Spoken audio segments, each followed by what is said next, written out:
you ever loved someone so deeply that even after 20 years, their smile still hurts? This isn't just a story, my friend. This is my life. My name is Ethan Parker, and this is the story I never told anyone until tonight. Maybe I'm telling it because I finally learned that silence doesn't heal everything. Some memories just need to breathe. Her name was Sophie. She lived just across the street. I still remember the first day we met. I was 7, she was 6, crying because her ice cream fell. I gave her mine. That's how it started. A friendship that felt like sunshine. We went to the same school. Every morning, she'd wait by the gate, waving at me with that silly little grin. I didn't know what love was, but I knew. I never wanted a day without her. By the time we were 15, Sophie was everywhere. My notebooks, my thoughts, my dreams. But I never said a word. You know why? Because I was afraid. Afraid she'd laugh. Afraid I'd lose her. Then one day, Ryan moved into our neighborhood. He was different, confident, charming. We became best friends, the three of us. Me, Sophie, and Ryan. But slowly, I started seeing something. The way she looked at him, the way he made her laugh. And I realized I was already losing her without ever having her. College was supposed to be freedom, but for me, it was torture. Sophie and Ryan were inseparable. I was there too, the invisible third piece in their perfect puzzle.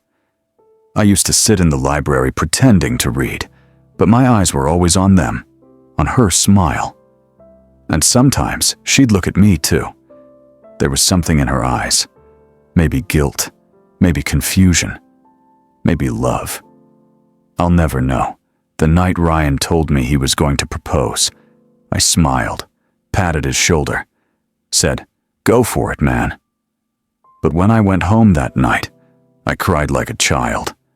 At their engagement, she hugged me, whispered, "You'll always be special to me, Ethan."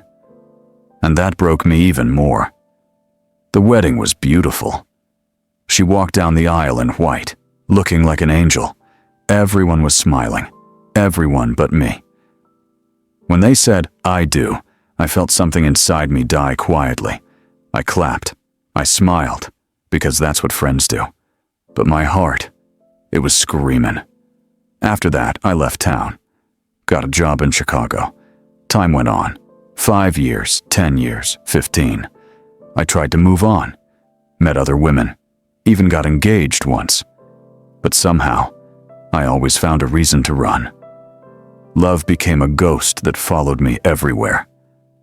Last year, I came back home. Ryan had passed away. Heart attack. I went to the funeral, and there she was. Sophie. Older, but still the same eyes. Those same eyes that once held my whole world. She smiled, softly. Said, "It's been a long time, Ethan." And in that moment, all the years, all the pain, just disappeared. We sat on a park bench the next morning. Talked for hours. About everything. About nothing. She said she always knew, deep down, how I felt.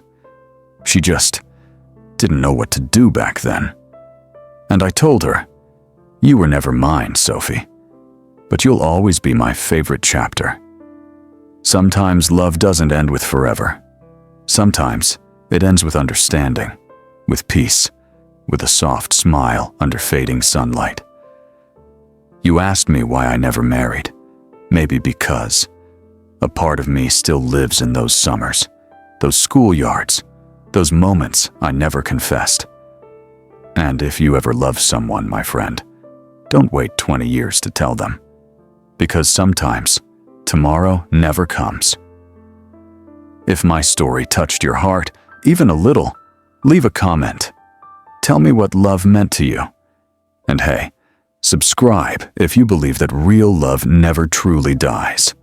Because I've got more stories. Not perfect ones, but real ones.